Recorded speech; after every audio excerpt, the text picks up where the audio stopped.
Hi students, welcome to my channel Rimender maths hub. I am Rimender. Guys, आप please मेरे channel को subscribe करिए और बेल आइकन को प्रेस करना मत भूलिए सो दैट आपको मेरी वीडियोस टाइम पर मिलती रहे।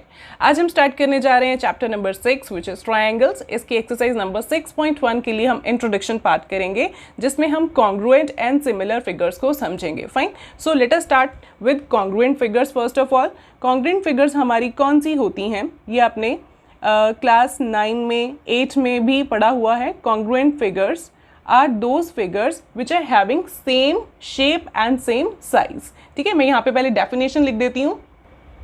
Congruent figures are those figures which are having the same shape, जिनकी शेप भी सेम है एंड साइज भी सेम है। फॉर एग्जाम्पल, यहाँ पे मैं दो सर्कल्स ड्रॉ करती हूँ। This is the circle with having radius 1 centimetre और ये दूसरा सर्कल है जिसमें again radius is 1 centimetre. Fine, तो ये दोनों ये जो सर्कल्स हैं ये दोनों आपस में कंग्रेंट हैं बिकॉज इनकी जो रेडियाई है, जो मेजरमेंट है वो सेम है। फाइन, तो इसके कारण ये शेप भी देखिए सेम है, दोनों सर्कल्स हैं और दोनों का जो रेडियस है वो भी सेम है, शेप भी सेम है और साइज भी सेम है। ठीक है, so these are congruent figures. एक हम ट्राइंगल की भी एग्जांपल लेते हैं।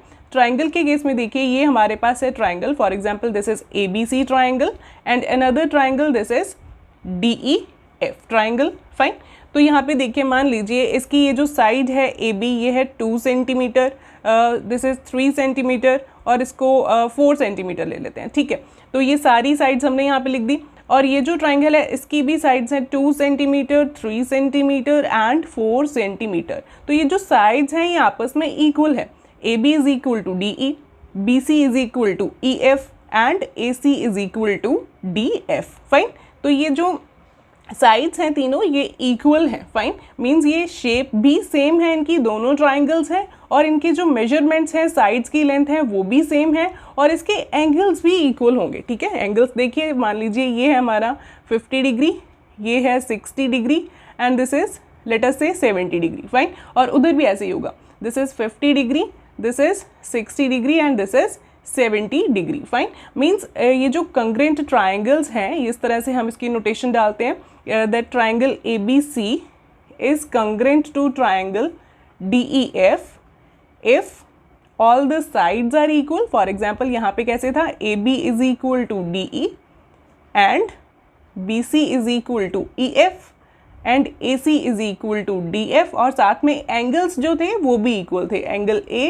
Is equal to angle D। ठीक है, एंगल A और D दोनों ही 50 डिग्री हैं और angle B is equal to angle E and last is angle C is equal to angle F। ठीक है, ये दोनों कंडीशंस जो हैं अगर ये ट्रू हैं तो ही हमारी दोनों फिगर्स जो है ये कंग्रेंट है। फाइन, तो ये हो गया हमारे पास कंग्रेंट फिगर्स का। कुछ भी आप और भी एग्जाम्पल दे सकते हो। जैसे हमारे पास स्क्वायर है, this is a square with side 1 1 1। ठीक है, all sides are equal of a square and each angle is of 90 degree. Fine, और एक और स्क्वायर है जिसकी अगेन साइड है 1 1 1 1। ठीक है, और एंगल्स तो इक्वल होते ही हैं, एंगल्स जो हैं ये 90 डिग्री के हैं, स्क्वायर है ये। फाइन, तो ये दोनों फिगर्स भी आपस में कंग्रेंट है, सेम साइज है और सेम शेप है। फाइन, अगर दो हम यहाँ पे फिगर्स ड्रॉ करते हैं, एक ट्राइंगल है और एक सर्कल है, तो ये तो कंग्रेंट हो ही नहीं सकते क्योंकि फर्स्ट ऑफ ऑल सेम इनका शेप ही नहीं है। This is the triangle and this is the circle. Fine, ये हो गया हमारे पास कंग्रेंट फिगर्स के लिए सारा जो है मैंने आपको समझा दिया यहाँ पे। अब हम करते हैं सिमिलर फिगर्स को। फाइन, सो सिमिलर फिगर्स क्या होती हैं? सिमिलर फिगर्स, उसमें यहाँ पे सिर्फ एक चीज़ होनी चाहिए सिमिलर फिगर्स में कि जो साइज़ है, जो शेप है वो सेम होनी चाहिए, नॉट साइज। ठीक है, फिगर्स हैविंग, यहाँ पे मैं डेफिनेशन को पहले लिख देती हूँ। The figures having same shape are similar figures, जिनकी सेम शेप होगी वही हमारे पास जो है सिमिलर फिगर्स होंगी। फाइन, जैसे मैं यहाँ पे एक सर्कल ड्रॉ करूँ, for example this is a circle जिसका जो ये जो रेडियाई है दिस इज 2 सेंटीमीटर और एक अनदर सर्कल मैं ड्रॉ करूँ थोड़ा सा बड़ा है, दिस इज 3 सेंटीमीटर रेडियस। ठीक है, तो ये जो दोनों सर्कल्स हैं ये आपस में सिमिलर हैं। This is the notation for similarity.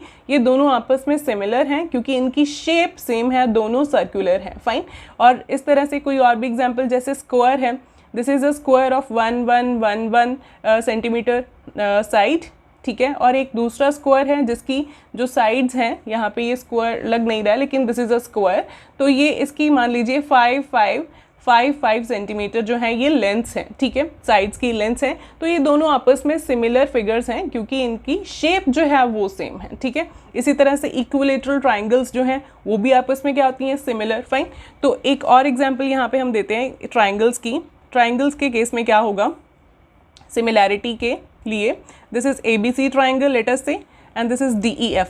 Fine, so यहाँ पे देखिए इनके एंगल्स जो हैं ये हमारे सेम होने चाहिए, ठीक है। ये जो दो ट्राइंगल्स हैं इनके आपस में एंगल्स जो हैं कॉरस्पॉन्डिंग वो सेम होने चाहिए। फॉर एग्जांपल यहाँ पे है 50, यहाँ पे है 60 एंड यहाँ पे अगेन 70, यहाँ पे फिर से 50, this is 60 and this is 70। Fine, तो एंगल्स जो हैं ये तीनों एंगल्स आपस में इक्वल हैं। Angle A is equal to angle D, angle B is equal to angle E, कुछ भी हो सकता है, ये 100 हो सकता था तो ये भी 100 होना चाहिए था, ठीक है।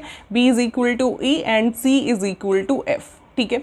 ये तीनों आ गई चीज़ें। और साइड्स के बारे में क्या है, साइड्स में है कि मान लीजिए ये है साइड हमारी 3 centimetre, this is 4 and this is 5, ठीक है। और ये जो साइड्स हैं ये है मान लीजिए ये है 6 एंड दिस इज़ 8, फाइन, और ये है हमारी साइड लेटर से 10, ठीक है। ये हमारी साइड्स हैं जो मैंने सर्कल की हैं। तो इनकी रेशियो आपस में इक्वल होनी चाहिए। कैसे, AB अपॉन DE आप करके देखो, AB अपॉन DE तो क्या आ रहा है 3/6, दैट इज कटिंग करके 1/2, ठीक है। देन आप BC अपॉन EF करके देखो, this is 4/8, that is again after cutting this is 1/2, and AC upon DF करके देखो, ये भी 5/10, दैट इज 1/2 आ रहा है। सो यहाँ से हमने देख लिया कि ये जो तीनों साइड्स हैं इनकी रेशियो आपस में इक्वल है। Means AB upon DE is equal to BC upon EF is equal to AC upon DF is equal to 1/2। सबका आंसर आपस में जो है रेशियो का ये 1/2 आ रहा था, ठीक है। तो ये तीनों साइड्स जो हैं ये हमारी प्रोपोर्शनल हो गई, रेशियोज आपस में इक्वल आ गए हैं, ठीक है। तो इस तरह हम बोल सकते हैं ये जो दो कंडीशंस जो हैं इनकी वजह से हम बोल सकते हैं कि दो ट्राइंगल्स जो हैं ये सिमिलर हैं। कौन सी कंडीशन होनी चाहिए, तीनों एंगल्स जो हैं दे मस्ट बी इक्वल, और ये जो रेशियोज साइड्स हैं इनकी रेशियोज आपस में इक्वल होनी चाहिए, ठीक है। Sides need not B equal कि ये ट्राइंगल जैसे इस तरह से ये ट्राइंगल है और ये थोड़ा सा बड़ा ट्राइंगल है, शेप इनका सेम है और साइड्स की रेशियो सेम है, एंगल्स आपस में इक्वल हैं। एंगल्स इक्वल हैं तभी इनकी शेप भी सेम आई थी, ठीक है। तो दैट्स वाई ये दोनों सिमिलर फिगर्स आ जाएंगी। तो ये क्राइटेरिया है सिमिलर फिगर्स का, ये एंगल्स इक्वल होने चाहिए दो ट्राइंगल्स की अगर हम बात करें, और साथ में ratio of the corresponding sides equal होनी चाहिए, ठीक है। तो यही मेन डिफरेंस है कंग्रेंट फिगर्स का एंड सिमिलर फिगर्स का। कंग्रेंट फिगर्स में हमने पढ़ा कि तीनों साइड्स इक्वल होने चाहिए आपस में और तीनों एंगल्स भी इक्वल होने चाहिए। सिमिलर फिगर में एक चीज़ मैच हो गई कि तीनों एंगल्स मैच होने चाहिए, इक्वल होने चाहिए, लेकिन जो साइड्स हैं उनकी रेशियो आपस में सेम होनी चाहिए। Fine, so sides are proportional, angles are equal, angles in this you can say angles are equal and sides are proportional, fine। सो ये दोनों जो है क्राइटेरिया ये है सिमिलर फिगर्स के लिए। और यहाँ से एक रिजल्ट इम्पॉर्टेंट है कि सारी जो कंग्रेंट फिगर्स हैं वो तो सिमिलर हैं, ठीक है। मीन्स मैं यहाँ पे एक रिजल्ट लिखती हूँ, two congruent figures are always similar. Two congruent figures जो हैं वो हमेशा सिमिलर होती हैं, but two similar figures need not be congruent. Fine, means दो कंग्रेंट फिगर्स जैसे यहाँ पे थी जिसके तीनों एंगल्स आपस में इक्वल थे और तीनों जो साइड्स हैं वो भी आपस में इक्वल थी। तो देखिए एक सिमिलर का एक क्राइटेरिया तो फुलफिल हो गया कि तीनों जो एंगल्स हैं वो इक्वल हैं, और दूसरा था साइड्स प्रोपोर्शनल होने का। तो अगर इसकी साइड है 2 2 2 और इसकी भी है 2 2 2 क्योंकि इक्वल हैं साइड्स, तो रेशो कीजिए 2/2 1 2/2 1 2/2 1, ठीक है। तो साइड्स आ गई प्रोपोर्शनल। तो that's why all congruent figures are always similar, और जो दो सिमिलर फिगर्स होती हैं वो हो सकता है कंग्रेंट हो सकता है ना हो। कंग्रेंट तभी होगी जब साइड्स इक्वल होंगी, लेकिन सिमिलर फिगर्स में साइड्स प्रोपोर्शनल होती हैं, एंगल्स तो इक्वल होते हैं आपस में, लेकिन साइड्स की रेशो इक्वल होती है, नॉट दे आर सिमिलर, ठीक है, सेम जो है उनकी लेंथ इक्वल नहीं होती, ठीक है। So all congruent triangles, all congruent figures are always similar and two similar figures need not be congruent. Fine. This is the important result which is concluded from here. So I think आपको ये जो introduction part है ये समझ में आ गया होगा। अगर आपको कुछ doubts हैं तो प्लीज़ कमेंट्स में लिखिए। और ये मैं ट्राइंगल्स चैप्टर पूरा करवाने जा रही हूँ। अगर आपको इनके सॉल्यूशंस चाहिए, इनको समझना है तो प्लीज़ मेरे चैनल को सब्सक्राइब करिए। Thank you so much students.